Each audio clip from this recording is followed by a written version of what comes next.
नमस्ते। आज का वेद मंत्र है, यजुर्वेद का आज का मंत्र है।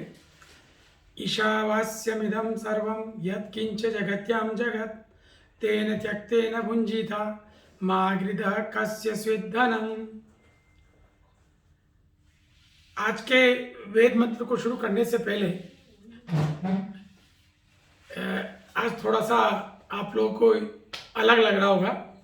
असल में आज हम लोग उदयपुर आए हुए हैं, तो जगह बदलने से आज जयपुर ऑफिस की बजाय उदयपुर के होटल से आज आपसे यजुर्वेद की बात कर रहे हैं, यजुर्वेद मंत्र की बात कर रहे हैं। वेद मंत्र को समझने से पहले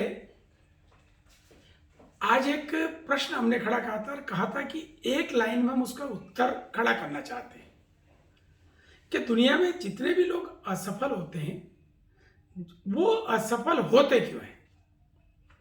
एक लाइन में यदि दुनिया की सारी असफलताओं को कहा जाए तो कैसे हम एक लाइन में कह सकते हैं। वो एक लाइन में हम बात करेंगे। अनामिका जी ऐसी चालू करें थोड़ा सा। तो वो एक लाइन में हम बात करेंगे असफलताओं की। तो वो जो असफलता है एक लाइन में हम उसको कैसे कह सकते हैं उस पर हम बात करेंगे। असफलता कौन सी?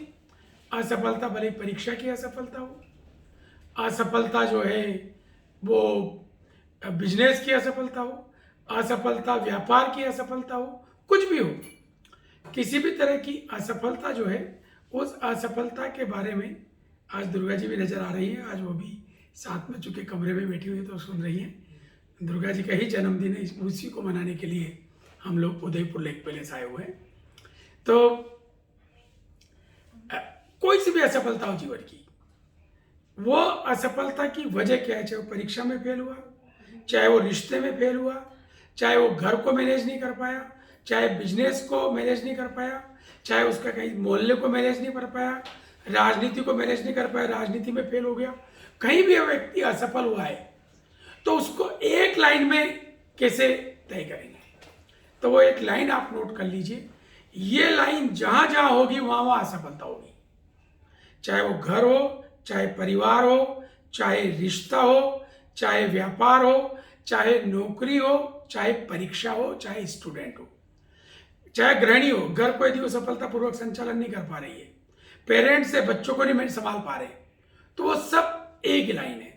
उस एक लाइन को आप नोट कर लीजिए। ये तो अंग्रेजी में, पर उसको छोटी करने के लिए हमने अंग्रेजी में एक जैसे शब्द थे इसलिए हमने उसको अंग्रेजी की वो लाइन लिखी।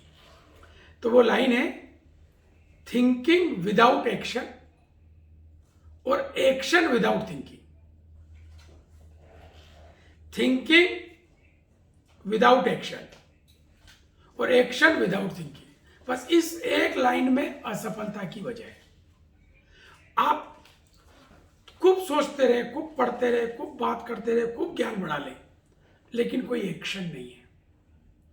आपने दुनिया का सारा व्यापार करना सीख लिया, आपने सारे रिश्ते संभालने सीख लिए, आपने अच्छा घर चलाना सीख लिया, आपने दुनिया की सारी रेसिपी सीख ली, आपने कैसे रिश्ता निभाया जाता है ये सीख लिया, खूब पुस्तकें पढ़ ली आपने, सब कुछ कर लिया आपने, लेकिन एक्शन नहीं है। यदि एक्शन नहीं है तो असफल है। वो विचार आपको आचारहीनो न पुनन्ति वेदा, वेद भी उसका कोई भला नहीं कर सकता जो आचरण में नहीं लाया गया है। तो थिंकिंग विदाउट एक्शन और एक्शन विदाउट थिंकिंग। तुरंत एक्शन कर दिया। एक परेशानी आ रही व्यापार में, चलो ये नहीं ये कर लेते हैं। फिर वो परेशानी आई, चलो ये नहीं ये कर लेते हैं। बॉस नाराज है, चलो ऐसा कर लेते हैं। जूनियर काम नहीं कर रहा, चलो ये कर लेते हैं। घर में बच्चे बिगड़ रहे हैं, चलो ये कर लेते हैं। तो एक्शन विदाउट थिंकिंग, वहां भी आदमी असफल होता है। तो यदि हमको जिंदगी में असफल होने से बचना है, यदि हमको जिंदगी में असफल नहीं होना है, तो इस एक लाइन को हमेशा नोट करना पड़ेगा। आप किसी को भी, जो व्यक्ति व्यापार में फेल हुआ है, घर में फेल हुआ है, रिलेशनशिप में फेल हुआ है, पढ़ाई में फेल हुआ है, उसकी यही लाइन मिलेगी, थिंकिंग विदाउट एक्शन और एक्शन विदाउट थिंकिंग। तो इसको बिल्कुल नोट कर लीजिए कि ये नहीं होना चाहिए। जो करे उससे पहले सोचे, और जो सोचे वो करे जरूर। जिन्होंने सोचा और करा नहीं, सोचने का मतलब सुना समझा लेकिन किया कुछ नहीं, और कर दिया बिना सोचे समझे। दुनिया में जितनी गलतियां होती है, कोई जानबूझ के गलतियां नहीं करना चाहता है। आदमी से गलतियां तभी करता है वो, जब वो एक्शन विदाउट थिंकिंग करता है। तो इस नाइट को नोट कर लीजिए प्लीज। जिनको भी आपको असफल, जो वो कहता है ना भाई इसमें अनसक्सेस हो गया, तो फिर आप उसको ढूंढेंगे डिटेल में उसकी, तो वो यही मिलेगा कि वो आदमी या तो थिंकिंग खूब करता है लेकिन विदाउट एक्शन, या वो एक्शन करता है विदाउट थिंकिंग। तो ये जीवन से यदि निकाल दिया कि हम सोच समझ करके एक्शन करें, सोचे भी समझे भी और एक्शन करें, तो फिर दुनिया में कोई हमको असफल नहीं कर सकता। आज के वेद मंत्र को शुरू करने से पहले दो चीज और समझेंगे। एक धर्म दम क्या जो तीसरा लक्षण है उसको समझेंगे। उससे पहले मैं आपको एक कथानक सुनाना चाहता हूं। एक ऑफिस में हर व्यक्ति की टेबल पर, जितने मैनेजर्स थे, जितने सीनियर थे, जितने वाइस प्रेसिडेंट थे, प्रेसिडेंट थे, उनकी टेबल पे एक दिन जब वो ऑफिस पहुंचते हैं तो उस वक्त उनकी टेबल पे एक लेटर मिलता है उनको। सब लोगों की टेबल पर, जितने लोग हैं ऑफिस के, जो सीनियर लोग हैं, उनकी टेबल पे एक लेटर आया हुआ है। लेटर को, लिफाफा को खोलते और पढ़ते उसको। उस लेटर में लिखा हुआ है, जो आदमी आपकी परेशानी का कारण था, जिस आदमी की वजह से आप परेशान थे, जिस आदमी की वजह से आप आगे नहीं बढ़ पा रहे थे, जिस आदमी की वजह से आप त्रस्त थे, जिस आदमी की वजह से आप दुखी थे, उस आदमी की डेथ हो गई है। नाम नहीं लिखा है।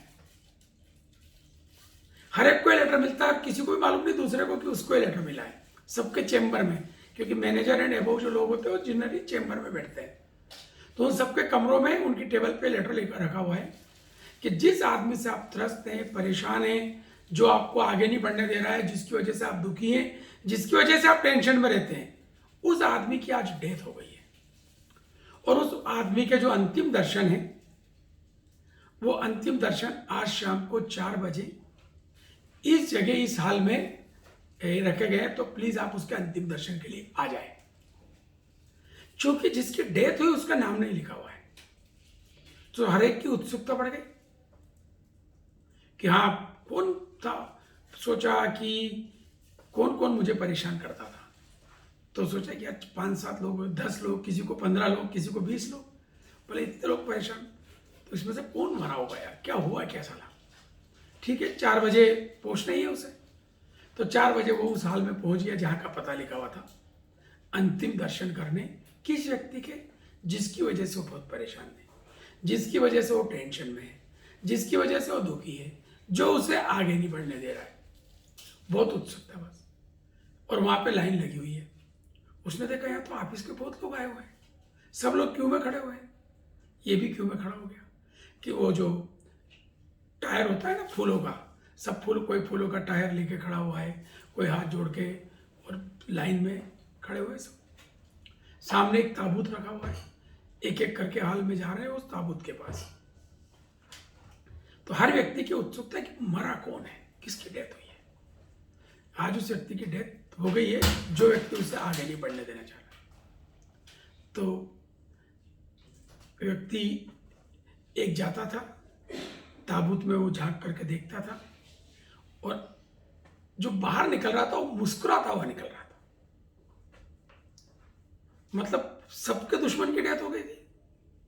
हुआ क्या था, जब ताबूत से जैसे वो आगे बढ़ता, जनरली तो आदमी दुखी हो जाता है किसी के अंतिम दर्शन देख के, लेकिन हर व्यक्ति वहां मुस्कुराता हुआ जा रहा था। तो मुस्कुराता हुआ बाहर निकल रहा था।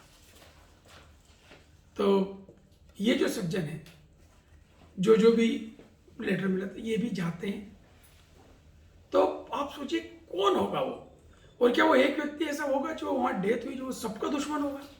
आखिर ये चक्कर क्या होगा। तो साहब ये जो चक्कर है, जब वहां जाकर के हर व्यक्ति ताबूत में देखता है, तो उस ताबूत में कौन होगा। उस ताबूत में कोई नहीं था। उस ताबूत में मिरर लगा हुआ था। उस ताबूत में जिसमें उस डेड बॉडी को लिटा रखा था, ये मान के चल रहे थे सब, उसमें एक मिरर था और जैसे वो देखते तो खुद नजर आ रहा था आदमी, मतलब हम और फिर मुस्कुराता हुआ बाहर जा रहा था। मतलब वो वही व्यक्ति है जो उसे आगे नहीं बढ़ सकता है, जिसकी वजह से वो परेशान है, जिसकी वजह से वो टेंशन में रहता है। वो व्यक्ति कौन है? वो ये खुद है। ये खुद चाहे कि मुझे टेंशन में नहीं रहना, तो दुनिया की सारी ताकतें मिलकर इसको टेंशन नहीं दे सकती। यदि ये तय कर ले कि मुझे दुखी नहीं रहना है, तो दुनिया की सारी ताकतें मिलकर इसको दुखी नहीं कर सकती है। यदि ये तय कर ले कि मुझे आगे बढ़ना है, तो दुनिया की कोई ताकत इसे नहीं रोक सकती। मतलब सब कुछ जो प्रोग्रेस का बाधक है वो यही है। तो उस व्यक्ति ने, जिसने भी चिट्ठी का प्रयोग किया था, उसने सबको अपना चेहरा दिखा दिया था। तो तुम्हारी जीवन में जो प्रगति का बाधक है, जो तुम्हारे टेंशन की वजह है, जो तुम्हारे स्ट्रेस की वजह है, जो तुम्हें सबसे ज्यादा परेशान करता है, वो यही व्यक्ति खुद ही है। हम खुद कब हो जाते हैं? हम खुद तब हो जाते हैं जब थिंकिंग विदाउट एक्शन और एक्शन विदाउट थिंकिंग करने लगते हैं, क्योंकि हम परेशान होते हैं असफलताओं से। और सफलता, तो ये असफलता आती क्यों है साहब? आदमी, 3 चीजें होती है जिनकी वजह से हम, आज का वेद मंत्र भी यही कह रहा है, उसी पे हम आगे जाने वाले हैं। जब आप कोई काम करते हैं तो 3 बातें आपके साथ खड़ी होती है। काम करने से पहले या तो डर होगा, या लालच होगा, या लर्निंग होगी। आपके काम के साथ 3 चीजें जुड़ी होगी: डर, लालच, लर्निंग। कोई भी काम करें आप, यदि डर है कि ये भगवान क्या होगा, भगवान कुछ ऐसा तो नहीं हो जाएगा, वो डर आपको काम करने ही नहीं देगा, या काम करेंगे तो आधे अधूरे मन से करेंगे। जब आधे अधूरे मन से आप काम करते हैं, जब आप डर के काम करते हैं या काम नहीं करते, तो असफल होना ही है। दूसरा, लालच। लालच भी हमको गलती करवाता है। लालच में गलती कैसे होती है सब? लालच में गलती ऐसे होती है कि लालच हमारी आंखों पे पट्टी बांध देता है, चश्मा चढ़ा देता है एक लालच का। हमको चीज वास्तविक नजर नहीं आती है, हमको चीज उस लालच के कलर की नजर आती है, तो हम रियलिटी नहीं देख पाते, तो हमसे गलती होने के चांसेस बढ़ जाते हैं। तो लालच हमको असफल कराता है, डर हमको असफल कराता है, और हमको सक्सेस कराती है 100%। वो लर्निंग। वो लर्निंग क्या है? आप किसको लर्निंग कहेंगे? जो लर्निंग है कहां से शुरू होती है? लर्निंग सबसे पहले आता है विचार, कि आपने एक विचार तय किया और उस विचार सबसे पहले आपके सामने खड़ा होता है। आपके सामने जब विचार आता है, तो वो जो विचार है जो आपके सामने आकर के खड़ा हुआ है, वो विचार आपको आगे बढ़ाता है। वो विचार आपको एक चिंतन पैदा करता है।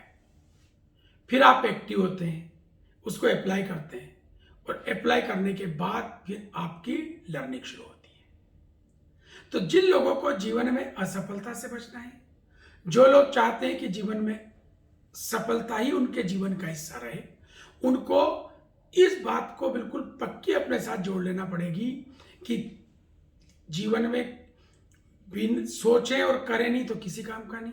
हम मान लीजिए शनिवार को वेद का एक मंत्र पढ़ते हैं, और अगले शनिवार तक हमने अपने जीवन में उसका कुछ भी नहीं सोचा कि इसका कहाँ यूज करें, तो आपके किसी काम का है।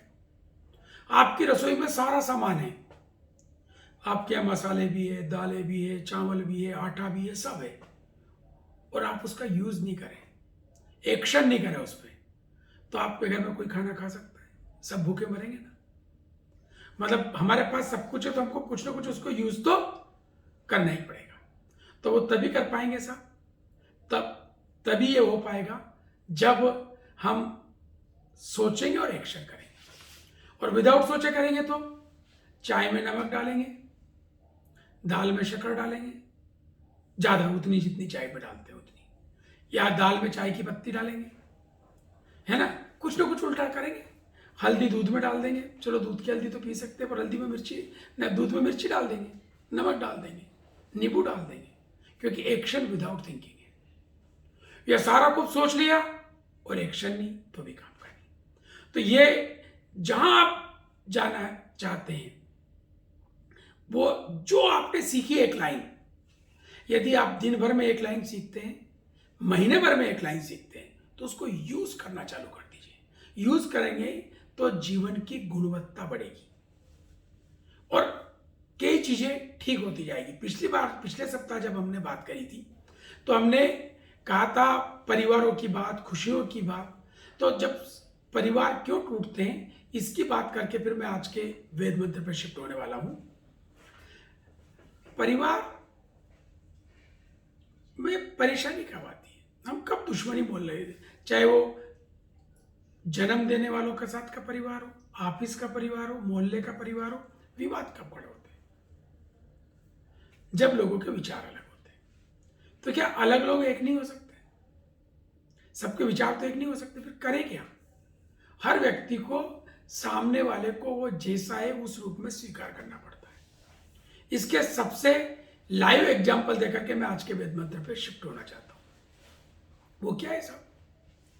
वो जो एग्जाम्पल है वो क्या है? वो है ये दांत 32, किसी के 31 बच्चे होंगे, 30 बच्चे होंगे, जितने भी हैं, और एक है जुबान। इन दोनों की प्रकृति एकदम विरुद्ध है। जुबान एकदम नरम है, सॉफ्ट है, और दांत एकदम कठोर है, दुनिया की हर कठोर चीजें कड़क चबा के खा जाते हैं। तो इन और दोनों बिल्कुल साथ साथ है। और कई बार ये दांत ये बदतमीजी भी करते हैं कि जुबान को काट डालते हैं। तो जब दांतों से ये गलती हुई कि उन्होंने जुबान को काटा, तो एक भी उदाहरण इस वर्ल्ड में ऐसा है कि दांत को इसलिए तोड़ दिया गया हो कि उसने जुबान को क्यों काटा? जुबान में ब्लड भी आया होगा, जुबान में दर्द भी हुआ होगा। जुबान को काटने पर यदि किसी ने आज तक दांत को सजा नहीं दी, दांत से दुश्मनी नहीं की, दांत को नहीं तोड़ा, इसीलिए ये संयुक्त मिलकर के मुंह वाला कंप्लीट परिवार है। जिस तरह से ये कंप्लीट परिवार है, इसी तरह से जो हम परिवार के लोग हैं, चाहे जॉइंट फैमिली है, चाहे छोटा परिवार है, चाहे माता पिता और उनके बच्चे रह रहे हो, कोई भी हो, दुश्मनी तब होती है जब उनको जैसे हैं उस रूप में स्वीकार करने को तैयार नहीं रहते। एक व्यक्ति आज बहुत दौड़ रहा है और कल उसका एक्सीडेंट हो जाए, तो आपको उसको उसी रूप में स्वीकार करना पड़ेगा। आप ये नहीं कर सकते कि दौड़ रहा है। लोगों को माँ बाप बोझ तब लगते हैं, वो उनको उस रूप में चाहते हैं कि आज भी हमारे लिए कुछ करते रहे। जब वो करना बंद कर देते हैं तो उनको बोझ लगने लगते हैं। लेकिन वो जब जिस हालत में है, उस हालत में यदि स्वीकार कर लिया, तो क्या किसी को माँ बाप बोझ लगेंगे? सब माँ बाप ने तो, दुनिया के हर माँ बाप ने तो बच्चों को ऐसे ही स्वीकार किया है। दुनिया में जितने भी बच्चे हैं जिनने जन्म लिया, अभी जब तक वो 5, 7, 10 साल के नहीं हो जाते हैं, तब तक क्या एक भी बच्चा किसी काम का था? एक भी बच्चे का कोई फायदा मिल सकता था? वो तो टेंशन था, रात की नींद खराब करता है, बिस्तर गिला कर देता है, रोता है, बीमार हो जाए तो टेंशन मल्टीपल, उसको तो बहुत संभालना पड़ता है। तो दुनिया में एक भी माता पिता ऐसा नहीं है जिसने इस 5-7 साल तक जो बच्चा है उसको बोझ समझाओ।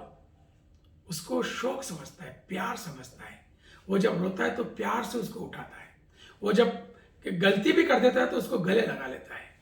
तो जब माता पिता थे तब बच्चे को ऐसा कर सकते हैं, तो वही बच्चा माता पिता को जब वो अलग रूप हो जाए, उनका रूप बदल जाए, तो उनको ऐसा क्यों नहीं कर सकते? वो भी उनको कर सकते हैं। वो जो करना है, वो जो करना चाहिए, वो दांत और जीभ को यथावत रूप में स्वीकार करने जैसा। जिसने ये कर लिया उसको जीवन में कभी परेशानी है। अब आज का जो वेद मंत्र है उसको हम पढ़ना शुरू करते हैं। जो हम वेद मंत्र पढ़ें, जो चीज हम देखें, मेरा सिर्फ इतना सा निवेदन है कि जो भी आप करें, उस चीज को आप सोचे जरूर और कोशिश करें कि उसको जीवन में कैसे उतारें। आप एक नई शर्ट खरीद के लाएं साहब, और ला करके आप अलमारी में रख दे, अटैची में बंद कर दे, पैकेट में ही रखी रहने दे, तो उस शर्ट का आपको कोई फायदा है? आपको आनंद आएगा उसका? नहीं आएगा। पहनेंगे तभी आएगा। तो जब शर्ट का आनंद नहीं आ सकता तो विचार का भी आप जब तक यूज नहीं करेंगे आनंद आएगा कैसे? आपको विचार बोझ लगने लगेगा। थोड़े दिन में आपको नए विचार लेने ही आप बंद कर देंगे। आपको मजा तब आएगा जब आपको उससे जीवन में उन्नति होगी, आनंद आएगा। तो इसलिए, और विचार जो है, कई बार कोई भी व्यक्ति दुनिया का ये चाहता है कि उसको गलत विचार आए, सब नहीं चाहता है ना। हर व्यक्ति ये चाहता है उसे अच्छे विचार आए। फिर गलत विचार आ कैसे जाते हैं? गलत विचार आ इसलिए जाते हैं कि आप उसको एलो करते हैं। एक गाना पिछले 5 साल से 7 साल से आप सुन रहे हैं, रोज सुबह 6 बजे से 9 बजे के बीच में। उसमें बदलता रहता है, पर वो गाना आप सबको याद है। कौन सा गाना? गाड़ी वाला आया घर से कचरा निकाल। 5-7 साल से सुन रहे। हर शहर में, हर कस्बे में, हर बड़े शहर में ये हो गया। और इसमें बदलते रहते हैं। कभी कोई टीकाकरण का होता है, कभी कोविड का होता है, कभी क्या वो लोकल नगर निगम तय करता है या लोकल राज्य सरकारें तय करती है, उस हिसाब से बदलता रहता है। पर सबसे ज्यादा चला गाड़ी वाला आया घर से कचरा निकाल। और ये सबको मालूम है कि वो तुरंत आदमी घर से कचरा। तो अब वो जो गाड़ी वाला है उसको आपने कभी एलो किया है कि वो दूसरे के घर का कचरा आपके यहाँ फेंक जाए? और यदि वो ऐसा करे तो क्या आप एलो करेंगे? नहीं करेंगे ना। आप तो झगड़ा कर लेंगे, उसको निकलने देंगे अगले दिन आपके मोहल्ले से, यदि वो ऐसा करे कि दूसरे घर का कचरा। जब आप दूसरे के घर का कचरा अपने सामने नहीं फेंकने देते हैं तो गंदा विचार दूसरे का आपके सामने कोई कैसे डाल सकता है? आप उसको कैसे एलो कर सकते? कचरा यदि आपका दूसरे के घर का आपके सामने वो गाड़ी वाला जो है वो फेंक के चला गया, गिरा के चला गया, तो आपका सिर्फ घर के बाहर का हिस्सा गंदा होगा, आपका घर भी गंदा नहीं होगा। लेकिन किसी व्यक्ति ने गंदा विचार आपके यहां डाल दिया तो आपका पूरा जीवन खराब हो जाएगा। जब हम मुट्ठी भर 1 किलो 5 किलो कचरा एलाउ नहीं करते हैं तो हम ये कैसे एलाउ कर लें कि कोई गंदा विचार चला कैसे हमारे घर में? हमको तो अच्छा विचार ही डालना है। ये छलनी हमको लगाना पड़ेगी, और ये लगा ली तो दुनिया की कोई ताकत हमारे जीवन को आनंदमय बनाने से नहीं रोक सकती है। लेकिन ये होता क्यों नहीं ऐसा? ये होता क्यों नहीं, कर क्यों नहीं पाते हम? इसलिए नहीं कर पाते हैं कि हम ट्रेडिशनल तरीके से इसको करना चाहते हैं। एक आखिरी बात और मुझे ध्यान आ गई तो उसको करके और फिर वेद मंत्र पे शिफ्ट होते हैं।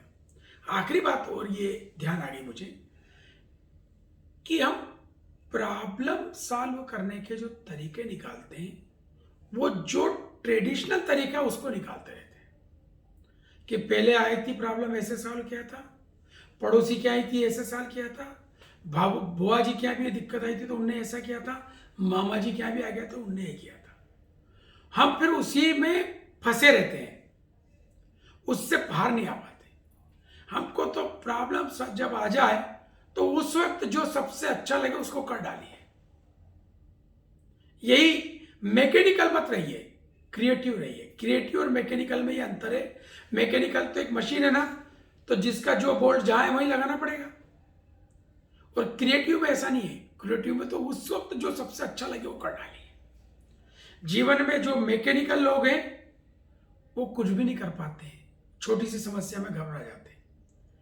और जो मैकेनिकल नहीं है, जिनकी मानसिकता मैकेनिकल नहीं है, जो क्रिएटिव है, वो तरीका निकाल लेंगे कि इधर से पानी आ रहा है, इधर से निकल जाओ, यहां से समस्या है, इसका ऐसा साइड कट निकाल लो, वो कुछ भी कर लेंगे।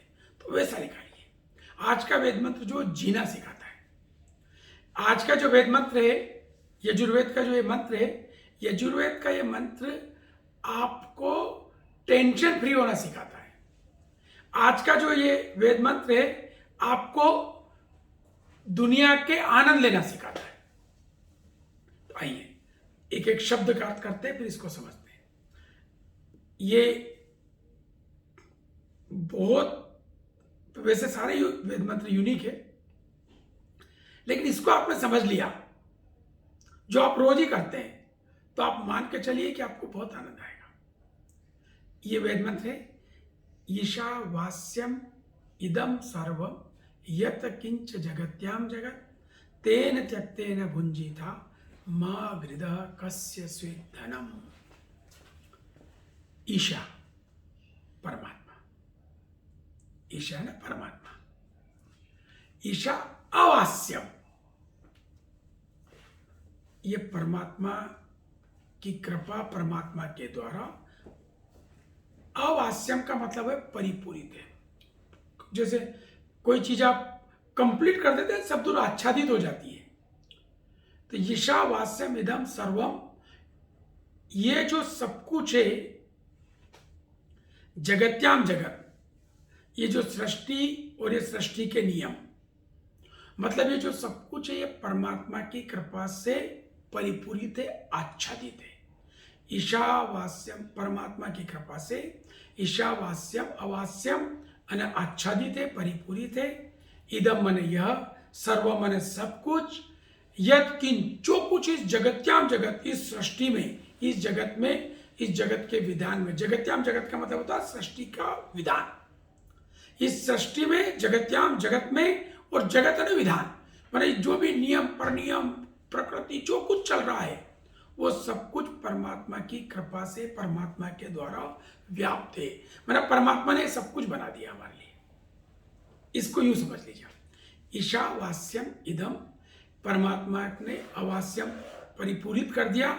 इदम ने यह, यत किंच जो कुछ, यत न जो, किंचन कुछ, जो कुछ, जगत्याम जगत, जगत्याम मने सृष्टि, जगत है ना विधान, जगत का विधान, दुनिया का विधान, माने नियम और सृष्टि, ये सब कुछ जो है, जो परमात्मा ने हमारे लिए, मतलब जो कुछ है, ये प्रकृति और प्रकृति से बनी हुई सारी चीजें। दुनिया में तीन चीजें हैं, आत्मा, परमात्मा, प्रकृति, चौथा कुछ नहीं है। एक परमात्मा है, एक हम सारी जीवात्मा है, और एक प्रकृति, अर्थात जो कुछ नजर आता है वो मूल रूप से तीन चीजों से बना है, सत्व, रज और तम। प्रकृति की जो साम्य अवस्था होती है, जो प्रलय काल होता है, उसमें से प्रकृति इस मूल रूप में आ जाती है, सत्व, रज, तम में। फिर उससे जो है अलग अलग, चूंकि दार्शनिक भाषा है, महत्व तो बनता है, अहंकार बनता है, आगे आगे आगे चल के पूरी सृष्टि का निर्माण होता है। पर ये जो सृष्टि है, वो सब कुछ, जो कुछ इस संसार में है, वो सब कुछ परमात्मा की कृपा से बन गया। अब हमको इसका उपयोग कर रहा है। तो मतलब इसमें वेद मंत्र क्या है? वेद मंत्र इस सृष्टि में जीने का संविधान है, नियम है कि आपको कैसे जीना है, कैसे आपको अधिक से अधिक कल्याण पूर्वक जीना है, कैसे आपको अधिक से अधिक आनंद करना है। तो अगली लाइन है, भुंजिता नहीं है। भुंजिता का मतलब होता है उपभोग करो। तेन यानी उसका, मतलब ये जो पूरी सृष्टि पर, ईशावास्यम इदम सर्वम जगत्याम जगत, यत्किंच जगत्याम जगत, परमात्मा से की कृपा से ये जो पूरी सृष्टि बन गई है, मतलब जो कुछ उपलब्ध है उनकी बात कर रहे हैं। इस सृष्टि में जो कुछ भी इस सृष्टि में उपलब्ध है, जो जो भी है, ये किस लिए बनी सृष्टि? परमात्मा ने, मनुष्य के आत्मा के लिए, आत्माओं के कल्याण के लिए सृष्टि का निर्माण परमात्मा करता है, परमात्मा कृपा करता है। तो हमको क्या करना है? इसका उपयोग करना है। भुंजिता का मतलब होता है उपभोग करें, लेकिन उसके पहले दो शब्द लगाए, तेन त्यक्तेन। तेन है ना उसको, इन सबको सॉरी,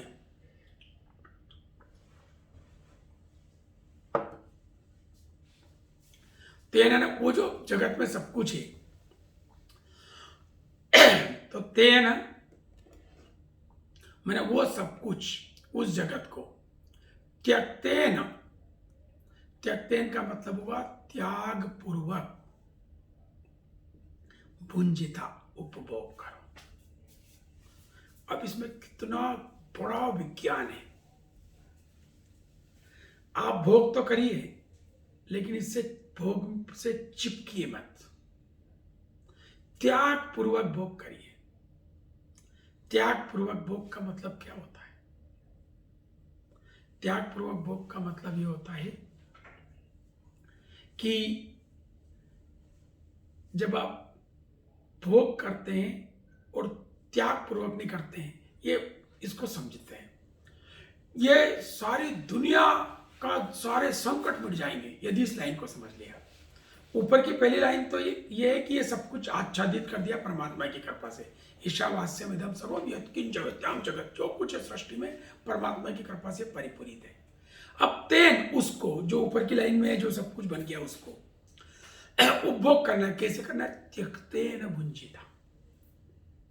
हम उपभोग तो करते हैं लेकिन इस त्यक्तेन को छोड़ देते हैं।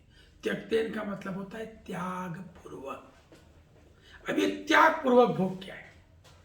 जिसने इसको कर लिया उसका क्या होगा? अभी अनामिका हमको लेके आई है। अभी मैं उदयपुर के एक लेक पैलेस होटल में हूं। 500 साल पुराना शायद ये महल है, 350 400। अभी अनामिका बता रही थी, मुझे एग्जैक्ट आंकड़ा नहीं मालूम है, पर 350 400 साल पुराना है। राज परिवार यहाँ पे अपने समर के दिनों में यहाँ रहता था। झील के चारों तरफ से झील है और उसके बीच में ये 4 एकड़ में प्रॉपर्टी बनी हुई है, चारों तरफ पानी पानी है। अब मैं इसका उपभोग अनामिका हमको 3 रात के लिए करवाने वाली है। चौथी रात को, चौथे दिन 3 रात पूरी होने पर 6 तारीख की सुबह मेरे लिए ये बहुत बड़ा दुख का विषय होगा कि मैं इस अरबों खरबों की प्रॉपर्टी को छोड़ के जा रहा हूं। बहुत दुखी हो सकता हूं मैं, लेकिन क्योंकि मैंने उपभोग किया 3 दिनों, फिर इससे मैं चिपक जाऊं कर, मैं तो, मुझे तो ये छोड़ना ही नहीं। और यदि मैं चाहूं तो चौथे दिन खुशी खुशी चेकआउट करके जा सकता हूं, जो मैं चाहूंगा ही। और यहां जितने लोग होते हैं सब जाती हैं, तो क्या करेंगे वो? त्यक्तेन भुंजिता, उपभोग तो करेंगे इस प्रॉपर्टी का, कोई 1 रात, कोई 2 रात, कोई 3 रात, लेकिन 6 तारीख को सुबह हम खुश होकर के यहां से जाएंगे। क्योंकि हम दुखी होकर नहीं जाएंगे कि अरे ये प्रॉपर्टी से जाने को अब हमको, और नहीं जाएंगे तो मालूम है क्या है, 12 बजे के बाद रिसेप्शन से फोन आएंगे, सर आप चेकआउट कब कर रहे हैं, सर आप कब जाने वाले हैं, सभ्यता से पूछेंगे। जब 2-3 घंटे और लेट हो जाएंगे, बोले सर हमारा नया ग्राहक आ रहा है, आप जल्दी जाइए। फिर वो बदतमीजी शुरू कर देंगे।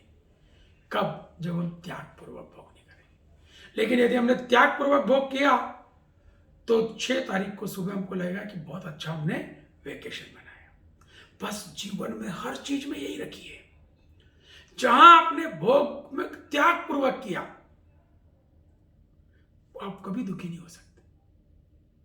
जब आप सर्विस का भोग करते हैं अपनी, तो 60 साल पूरे होते आप दुखी नहीं होंगे, खुश होंगे, क्योंकि आपने उस सर्विस का उपभोग कर लिया। त्यक्तेन भुंजिता। जब आप अपनी युवावस्था का उपभोग करते हैं, त्यक्तेन भुंजिता। जब आप घर का उपभोग करते हैं, त्यक्तेन भुंजिता। जब आप पावर का उपभोग करते हैं, त्यक्तेन भुंजिता। कि मैं 5 साल के लिए विधायक बना था, 5 साल के लिए प्रधानमंत्री बना था, 5 साल के लिए मुख्यमंत्री बना था। त्यागपूर्वक भोग, तो दुखी नहीं होंगे। यदि नहीं करूंगा तो मैं जोड़ तोड़ करूंगा वहां पे बने रहने के लिए, गलत काम करूंगा। जहां मैं इस वेद मंत्र की इस लाइन को मैंने जीवन में उतार लिया, तेन त्यक्तेन भुंजिता, वहां मुझे प्रसन्नता मिलेगी। और आप रोज करते हैं ये।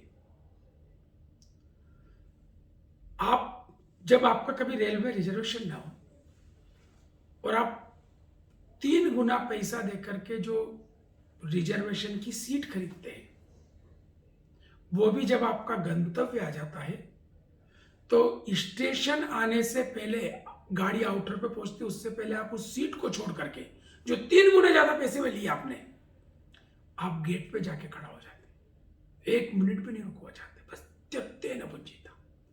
ऐसे हर जगह करिए ना सब, हर जगह करेंगे तो कभी आप दुखी हो सकते हैं। हमारे यहाँ की तो जो शास्त्रीय व्यवस्था है, जो हमारे शास्त्रों में उल्लेख है, वो तो हमारे यहाँ ऐसा है कि आदमी 1 से 25 साल तक ब्रह्मचर्य आश्रम, 25 से 50 तक गृहस्थ, 50 से 75 वानप्रस्थ, जो कुछ उसने कमाया सब यही छोड़ जाता है, बच्चों को देकर के चला जाता है वानप्रस्थ में। और फिर वानप्रस्थ से भी संन्यास, कि 1 रात से ज्यादा कहीं नहीं रुकना, 75 से जब तक जिएगा 100 एंड 100 से अधिक। तो हमारे तो बड़ी साइंटिफिक व्यवस्था थी। तेन त्यक तेन भुंजित, त्याग पूर्वक भोग। जिसने जीवन में त्याग पूर्वक भोग कर लिया उसको जीवन में कोई दुखी नहीं कर सकता। आप, मैंने कहा ना कि जो 4 गुना कीमत देके रिजर्वेशन की जो सीट हासिल करते हैं आप, उसको छोड़ देते हैं। नहीं करेंगे तो आपकी मंजिल निकल जाएगी। तो जहां जहां आप इसको कर लेंगे, ये शरीर मिला है आपको, थोड़े दिन में ये उम्र बढ़ने के साथ जीर्ण होता जाता है, कमजोर होगा। जैसा आप इसको मेंटेन करेंगे वैसा ये चलेगा और एक दिन ये खत्म भी होगा, खराब भी होगा और खत्म भी होगा। जब ये खत्म हो तो फिर दुख की क्या बात है? त्याग पूर्वक भोग, इस शरीर का हमने उपभोग किया, आत्मा फिर नया शरीर प्राप्त करेगी अपने कर्मफल के अनुसार। कहां उसमें टेंशन की बात है?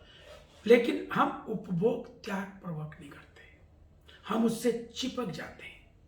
जहां आप चिपके, जहां आपने त्याग बंद कर दिया, वहां आपको परेशानी आ जाएगी। तो तेन त्यक्तेन भुंजीता मां गृधा, मत चिपक, लालच मत कर, माया न मत कर, गृधा न लालच। लालच का मतलब वही चिपक जाना, इससे चिपक के मत रहे। कस्य स्वित धनम, कस्य ने किसका, स्वित धन है, किसका है धनम, ये धन मतलब किसी का भी नहीं है। ये जो धन है किसी का भी नहीं है। सब आज तक कोई व्यक्ति साथ नहीं ले जा पाया ना। एक भी व्यक्ति एक भी रुपया अपने साथ अगले जन्म में नहीं ले जा सकता। आपके घर में भी जितने बच्चे पैदा हुए, एक भी बच्चा एक सिंगल कपड़ा भी पहन के पैदा नहीं हुआ है। जितने बच्चे पैदा हुए, एक छोटी सी अंगूठी भी पहन के पैदा नहीं हुआ। जहां से वो आया कुछ ना कुछ तो उसके पास डायमंड हो गया ना। कोई एफडी उसके साथ नहीं आई है, एक भी मकान उसके साथ नहीं आया है, अपना एक छोटा सा खिलौना भी लेके नहीं आया हो। तो कुछ भी नहीं लेकर आया मतलब सब कुछ वही छोड़ आया है। तेन तक तेन भुंजीता है, वही छोड़ के आ गया है। तो मां कहता है किससे, लालच मत करो, मत चिपको इससे। ये धन किसी का नहीं है। ये किसका धन है मतलब किसी का भी नहीं है। ये तो थोड़ा सा आज विषय गंभीर हो रहा है तो मैं इसको और गंभीरता में ले जाना चाहता हूं। कारण क्या है साहब, एक बार हमें ये चीजें समझ में आ जाए ना तो हमें जिंदगी का आनंद आने लगता है। हम जो छोटी छोटी चीजों में बहुत डिप्रेशन में आ जाते हैं ना, दुनिया में 2 ही चीज होती है आपके पास, या तो सक्सेस होती है, डिप्रेशन होता है। डिप्रेशन जो होता है वो किस वजह से होता है, किस बात का परिणाम डिप्रेशन है? रॉन्ग थिंकिंग का रिजल्ट। आप गलत सोचते हो उसका परिणाम में डिप्रेशन आता है, आप सही सोचते हो उसके परिणाम में सफलता मिलती है। तो हमको सोचना ही तो सीखना है। दुर्भाग्य से हमारे पास जो शिक्षा व्यवस्थाएं चल रही है, वो शिक्षा व्यवस्था में सोचने का कोई तरीका नहीं हमको सिखाया गया, ना हम अपने बच्चों को सिखा पा रहे। तो हम मैकेनिकल बनते जा रहे हैं, इसलिए हम क्रिएटिव नहीं बन पा रहे। लेकिन हमको क्रिएटिव बनना पड़ेगा। जहां हमने रियल जिंदगी जीना चालू कर दी, रियल समझना चालू कर दिया, दुनिया की कोई ताकत हमको बाहर नहीं कर सकती। तो एक प्रोसेस पे हम बात करेंगे। उससे पहले थोड़ी सी गंभीर बात हम करना चाहते हैं कि ये धन किसी का नहीं है, कोई साथ में नहीं, ये शरीर भी मेरा नहीं है। मेरे साथ क्या जाता है, जब ये मैं आत्मा हूं, मैं जब अगले जन्म में जाऊंगा, अगले शरीर में, चाहे मनुष्य का है, मेरे कर्मों के अनुसार मुझे वो शरीर मिलेगा। ये बिल्कुल तय है। मेरे प्रारब्ध के यदि मनुष्य शरीर में मिला तो उसमें भी मुझे उदयपुर राजघराने में जन्म लेना है, जयपुर राजघराने में जन्म लेना है, या उनके चौकीदार के जन्म लेना है। ये भी मेरे प्रारब्ध तय करेंगे। भगवान अपनी मर्जी से कुछ भी नहीं करता है, नहीं तो अन्यायकारी हो जाएगा। परमात्मा तो न्यायकारी है, वो कभी अपनी मर्जी से तय नहीं करता है किसको कहां जन्म देना है। राजा के घर में जन्म देना है, चौकीदार के घर में जन्म देना है, चपरासी के घर में, वो मैं तय करता हूं, मेरे कर्म पर तय करते। आप समझ गए? राजा के घर में जन्म लेना मतलब अच्छी जिंदगी, अच्छी जिंदगी मतलब अच्छे कर्मों का परिणाम। गरीब के घर में जन्म लेगा, मैं कोई उसमें गलत नहीं बना रहा हूं, लेकिन उसकी तुलना में क्वालिटेटिव कम जिंदगी। तो कम मतलब खराब, उसकी तुलना में हल्के कर्म, कमजोर कर्म। और इस जन्म में भी आप जो सम्मान करते हो किसी व्यक्ति का, वो किस आधार पर करते हो? कोई व्यक्ति आपके जीवन में सम्मानित होता है तो उसकी वजह क्या है? उसका पैसा? सोच के देखो आप। जो लोग आपके आदर्श है, जिन जिन का आप सम्मान करते हो, जिन जिन को आप अच्छा मानते हो, लाइन लिख लो आप। जिनको दुनिया में आप अच्छा मानते हो, उसकी वजह क्या है? क्या पैसे की वजह से किसी को अच्छा मानते हो? यदि पैसे की वजह से किसी को अच्छा मानते हो तो फिर हर पैसे वाला आपके लिए अच्छा होना चाहिए, लेकिन आप तो किसी पैसे वाले को गाली भी देते हो। इसका मतलब आप पैसे की वजह से किसी को अच्छा नहीं मानते। रंग की वजह से आप अच्छा मानते हो तो हर गोरा आदमी आपके लिए अच्छा होना चाहिए, लेकिन गोरा आदमी आपसे खराब व्यवहार करे तो आप तो उसको गलत भी बोलते हो। तो इसका मतलब रंग की वजह से भी आप किसी को अच्छा नहीं मानते, हाइट की वजह से भी आप किसी को अच्छा नहीं मानते हो कि ये 6 फुट का इसलिए अच्छा है, ये 4 फुट का इसलिए खराब है। तो पैसा नहीं, काला गोरा नहीं, हाइट नहीं, एजुकेशन की वजह से भी आप किसी को अच्छा बुरा नहीं मानते हो कि वो एमए पास है इसलिए अच्छा है, ये बीए पास है इसलिए खराब है। मतलब बीए पास भी खराब हो सकता है, एमए पास भी खराब हो सकता है, बीए पास भी अच्छा हो सकता है, एमए पास भी अच्छा हो सकता है। मतलब एमए पास, बीए पास मतलब ग्रेजुएट हो या पोस्ट ग्रेजुएट हो। तो एजुकेशन की वजह से भी आप किसी को अच्छा बुरा नहीं मानते हो। तो आप अच्छा मानते हो किस आधार पर? उसके कर्म के आधार पर।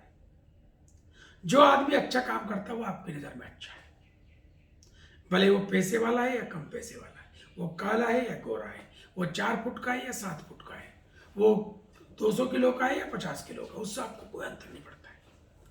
जो अच्छे कर्म करता है उसको आप अच्छा मानते हो। तो मतलब इस जन्म में भी आपको सम्मान मिलेगा। जैसे आप अच्छा मानते हो वैसे पूरी दुनिया अच्छा मानती है, सबकी परिभाषा हुई है। तो आपको ज्यादा लोग अच्छा मानेंगे मतलब आपको ज्यादा लोग आपके दीवाने हैं, ज्यादा लोग आपसे श्रद्धा। और अच्छा कर्म का परिणाम अगला जन्म भी अच्छा होना है। अच्छे कर्म का परिणाम सुकून भी अच्छा मिलना है, आपका उत्साह भी बढ़ना है, आपको शर्म भी नहीं आना है, आपको जेल भी नहीं जाना है। तो फिर हम क्यों नहीं अच्छे काम करें? हम क्यों गलत काम करें? हम क्यों नहीं अच्छे भोग करें, त्यागपूर्वक भोग क्यों नहीं करें? क्यों नहीं तेन त्यक्ते न भुंजीता? हमारे जीवन में दो ही तो चीज है, एक कर्म और एक भोग। तो जब हम प्रकृति को जो भुंजिता है, प्रकृति का जो उपभोग करते हैं, जब हम उसको त्याग पूर्वक करते हैं तो हम उसमें लिप्त नहीं होते। ना कर्म लिप्यते न रे। जब हम उसमें लिप्त नहीं होंगे तो हमारे कर्म अच्छे बनते जाएंगे। हमारे कर्म अच्छे बनते जाएंगे तो हमारा ये जन्म भी ठीक होता जाएगा और हमारा अगला जन्म तो ठीक होता ही होता है। उसको तो दुनिया की कोई ताकत जो है वो नहीं रोक सकती। अब ये होगा कैसे साहब? इसका मैं एक साइंस आपसे को शेयर करना चाहता हूं। वेद मंत्र तो आपको समझ में आ गया होगा।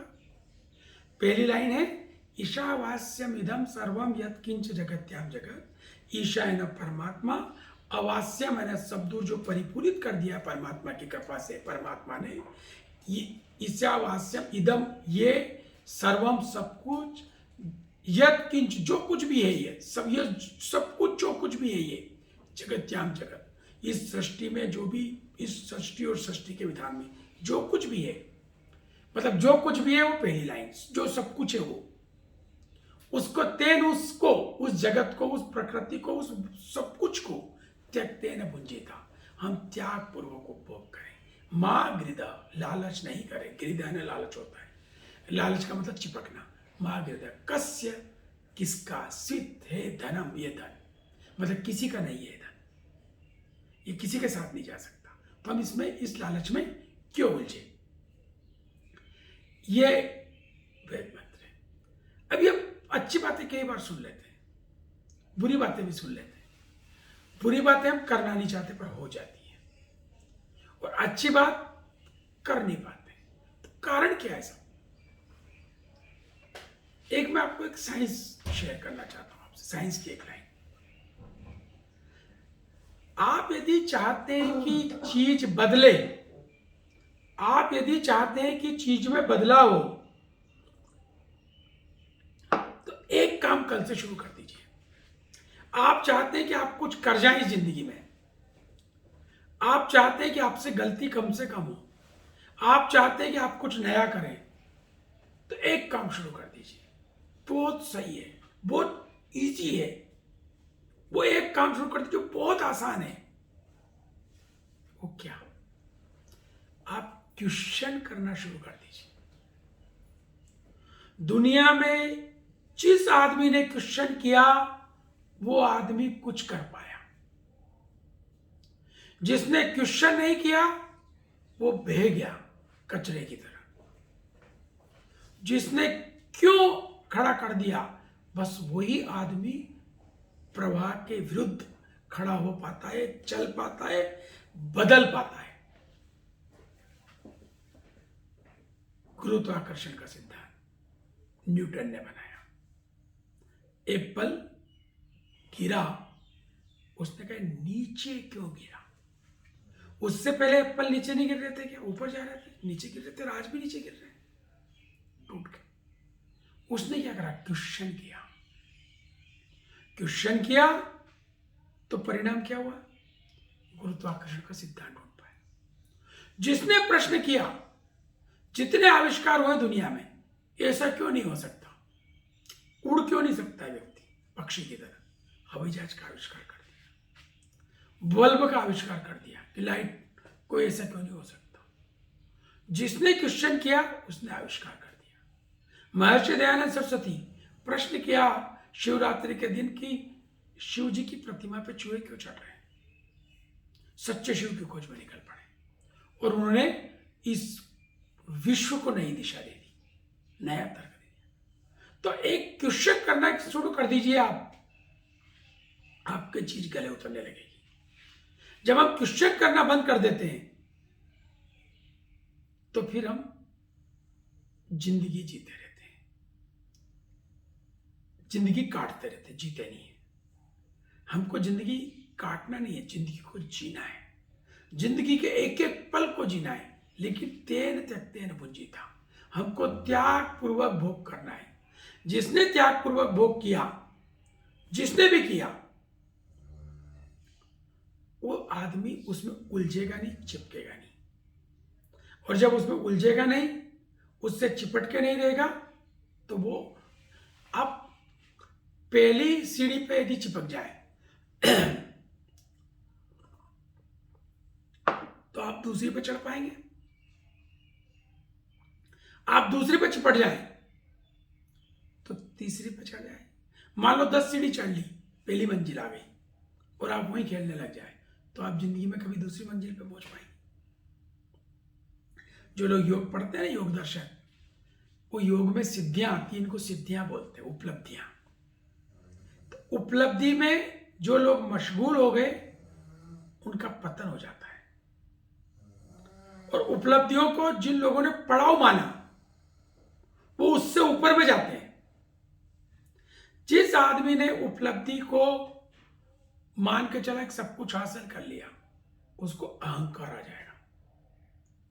अहंकार हमारे चेहरे पर पट्टी बांध देता है।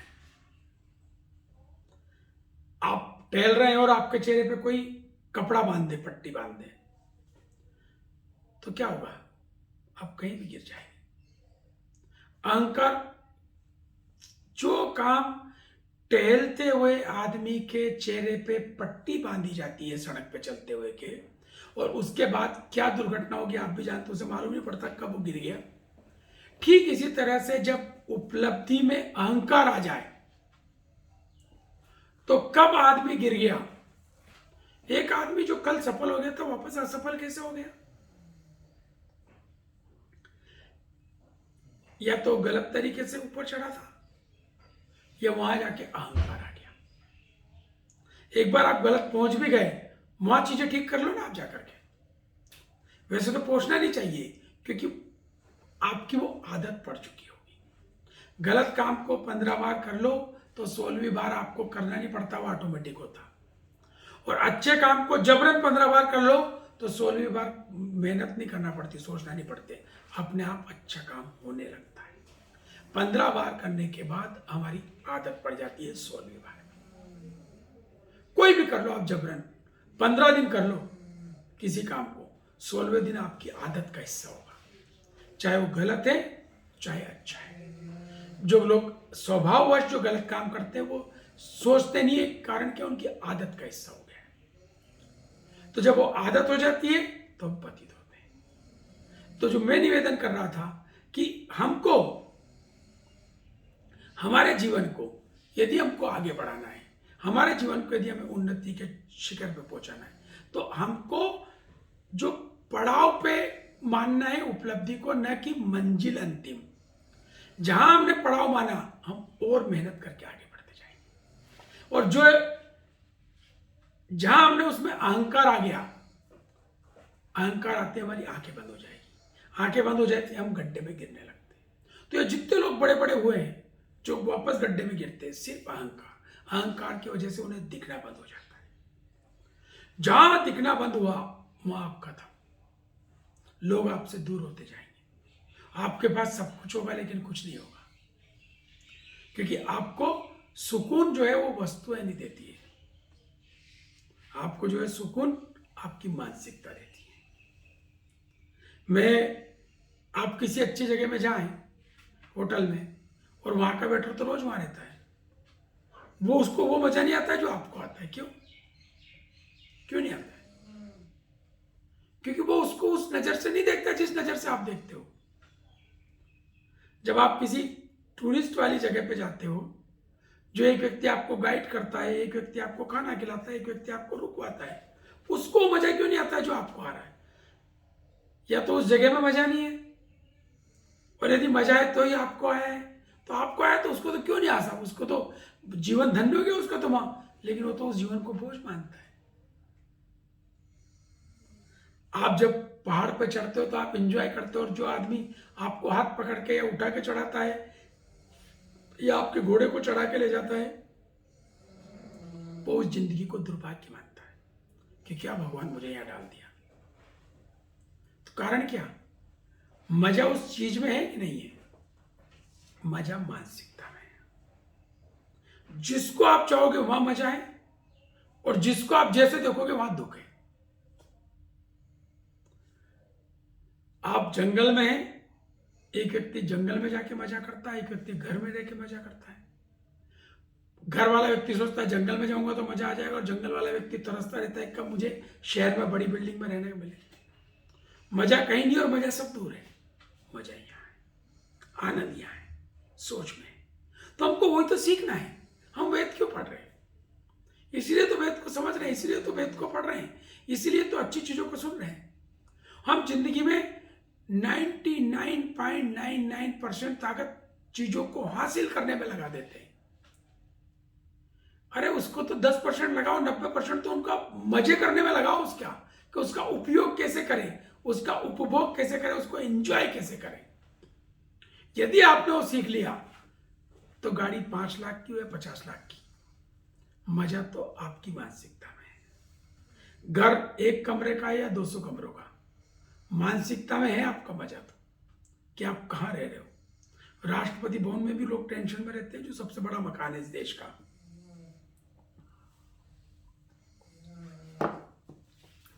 और झोपड़ी में भी आदमी प्रसन्न रह सकता है, लेकिन उस राष्ट्रपति भवन से भी जब बाहर आता है तो आदमी रोता है। और एक आदमी प्रसन्नता पूर्वक, एक फकीर जो है वहां गया था, अब्दुल कलाम आजाद, प्रसन्नता पूर्वक वापस आ गया। आया ना?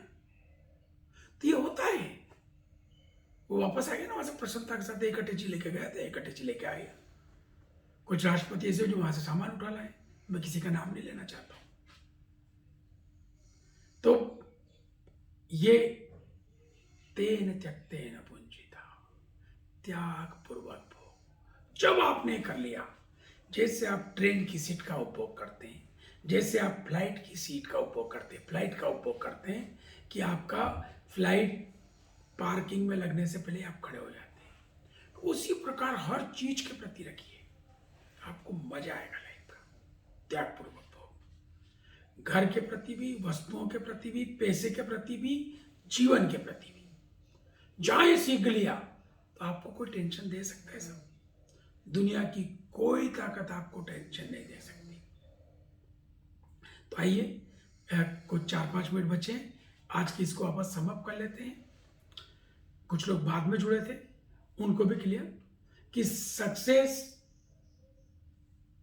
कौन लोग प्राप्त नहीं कर पाते हैं प्रयास करने के बावजूद, काम करने के बावजूद कौन लोग असफल हो पाते हैं। उसकी एक लाइन हमने बताई थी, तय की है, थिंकिंग विदाउट एक्शन और एक्शन विदाउट थिंकिंग। खूब विचार करें, खूब पढ़ रहे हैं, खूब सुन रहे हैं, कुछ सोच रहे हैं, खूब प्लान बना रहे हैं, एक्शन कुछ नहीं कर रहे हैं, और एक्शन किए जा रहे हैं धड़ाधड़, सोच ही नहीं रहे।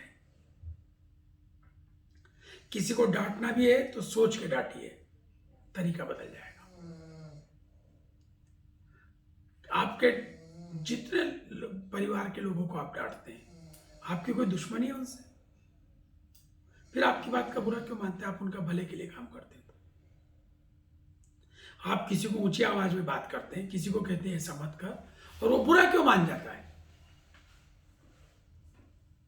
किसी आदमी को आपने कहा कि तू ऐसा मत करा कर, तो आपने अपने फायदे के लिए कहा है, आप उसके फायदे के लिए कहा, फिर भी वो बुरा क्यों मान गया? Action without thinking. क्योंकि आपने उसको एक्शन तो कर दिया, लेकिन सोचा नहीं उस पर कि इसको कहा कैसे जाए, इसको समझाया कैसे जाए, इसके गले कैसे उतारा जाए। कभी आपको कोई डॉक्टर से आपने दुश्मनी की? एक व्यक्ति आपको ऊंची आवाज में बात करे तो आप उसको गलत मान लेते हैं, कोई आपको चांटा मार दे तो आप उसके खिलाफ एफआईआर दर्ज करा देते हैं। एक व्यक्ति आपके शरीर को काट दे, काट करके वापस सिल दे उसको, उसमें चीजें निकाल ले, जोड़ दे, कुछ भी। जो आदमी आपके शरीर को काट दे, आपको बेहोश कर दे, 10 दिन तक आपको खड़े होने लायक नहीं रखे, उस आदमी को आप पैसा दे के आते हो, धन्यवाद दे के आते हो, न कि उससे दुश्मनी करते हो। तेरी हिम्मत कैसे हुई मुझे चाकू मारने की? दुनिया का हर डॉक्टर, आप सर्जन चाकू मारता है ना, दुनिया के जितने सर्जन है करते क्या है? चाकू ही तो मारते हैं। लेकिन चाकू मारने वाले किसी सर्जन से आपने दुश्मनी की आज तक? नहीं की साहब। चाकू मारने वाले हर सर्जन को आप तो पैसे दे के आते हो। क्यों? क्योंकि आप मानते हो कि आपके भले का काम किया। तो उसका एक्शन विद थिंकिंग है, विदाउट थिंकिंग नहीं है। हाँ, वो अंदाज से आपको काट दे तो फिर आप उससे झगड़ा करते हैं, एफआईआर भी होती है डॉक्टर के खिलाफ। तो यदि असफल होने से बचना है, असफलता को जीवन से बाहर निकालना है, तो हमको थिंकिंग विदाउट एक्शन नहीं रखना है। मतलब सोचो, उस पर एक्शन करना है, और जो एक्शन करो उससे पहले सोच लेना है। यदि ये कर लिया तो दुनिया की कोई ताकत हमको असफल नहीं करेगी। हम हमेशा सफल रहेंगे, हमेशा सफलतम रहेंगे, पहली बात। दूसरी बात, मैंने कहा था कि हम आगे बढ़ने में हम ही हमारे सबसे बड़े दुश्मन हैं, हम ही अपने आप को रोकते हैं। तो यदि हमने ये कर लिया तो दुनिया की कोई ताकत हमको आगे बढ़ने से नहीं रोक सकती। खुद हैं हम, और खुद शरीर से नहीं, मन से। व्यापार पैसे से नहीं होता है, पैसे से होता है, बहुत महत्व उसका। लेकिन जो लोग अर्थशास्त्र पढ़ते हो जानते हैं कि उसमें जो है व्यापार में साहस का भी बहुत बड़ा महत्व है। जितना महत्व टेक्निक का है, लेबर का है, जितना महत्व पूंजी का है, कैपिटल का है, उतना ही महत्व साहस का भी है। साहस का मतलब विचार का, क्यों करने वाला चाहिए, तो खुद होता है व्यक्ति। तो वो जो खुद होता है, जैसे साहस होता है, उसके बिना कोई व्यापार नहीं हो सकता। केवल पूंजी से व्यापार नहीं हो सकता, केवल टेक्निक से, लेबर से, श्रम से व्यापार नहीं हो सकता। इनको ज्वाइंट करने वाले का नाम है साहस, व्यापारी। तो जैसे व्यापार, उसके बिना, ऐसे जीवन भी बिना थिंकिंग के नहीं चल सकता। इसके लिए भी वो व्यक्ति चाहिए, और उसका आज का जो वेद मंत्र है, आज के वेद मंत्र में उस जीवन को, क्योंकि हम उपभोग तो करते हैं ना। मान लो मुझे शर्ट बहुत पसंद है जो मैंने आज पहनी है, तो इसमें त्यक्ते न भुंजीता है, 2 साल के बाद छोड़ना पड़ेगी साहब इसको। 10 साल तक इसको पहनूंगा तो लोग इसको देख के हंसेंगे, भले कितनी पसंद हो मुझे। त्याग पूर्वक भोग करना पड़ेगा। 2 साल के बाद इसको, या 1 साल के बाद, या 6 महीने के बाद इसको रोकना पड़ेगा, भले कितनी पसंद हो। त्याग पूर्वक भोग, जहां त्याग पूर्वक भोग किया फिर आपको कोई नहीं रोक सकता। तेन त्यक्ते न भुंजीता, उस ढंग से हमको जीवन को जीना चाहिए। चलिए अगले शनिवार को फिर मिलते हैं एक नए विचार के साथ। हाँ, 1 मिनट और लगेगा। बहुत कुछ लोग दम की बात कर लेते हैं, जो सबसे महत्वपूर्ण है। दम को हम अगली बार ही रखते हैं, क्योंकि इसको टाइम लगेगा। धर्म का तीसरा लक्षण है धृति, हमने समझ लिया, धैर्य, क्षमा हमने समझ लिया, पर अब जो दम है वो चूंकि रह गया है। दम बहुत जरूरी है जीवन में। वो दम क्या है ये हम अगली बार बात करेंगे। धन्यवाद। ओम शम नमस्ते।